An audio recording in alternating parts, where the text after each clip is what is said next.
KamalaGate.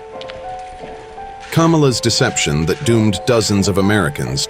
December 7th, 1941, September 11th, 2001, and January 6th, 2021. Question number 1 for Kamala Harris.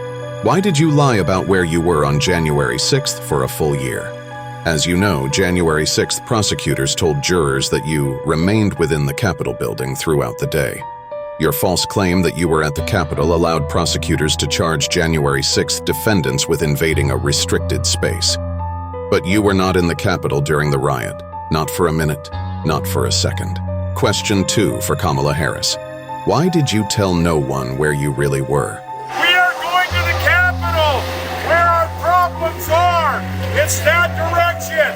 As you know, at 1 p.m., the witching hour, the time when Ray Epps and his crew breached the Capitol perimeter, the time when a still unidentified man hung a noose on a gallows that stood unmolested for hours, the time when bombs from a still unidentified bomber were found near the RNC and the DNC offices, you were at the DNC.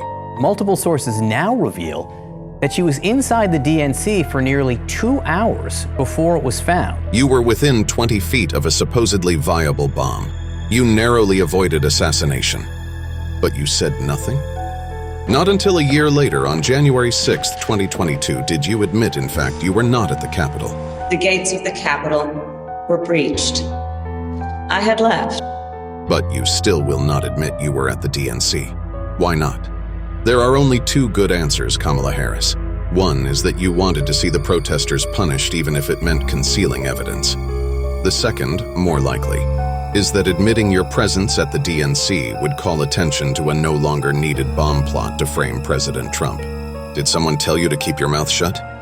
Or did you figure that out on your own? In either case, your silence helped the DOJ launch not a 9/11 exactly or a Pearl Harbor, but the roundup of some 1,500 people, all but a handful nonviolent, the single greatest mass injustice against innocent American citizens since Japanese internment. I can imagine what can be and be unburdened by what has been, you know? Unburden that, Kamala Harris.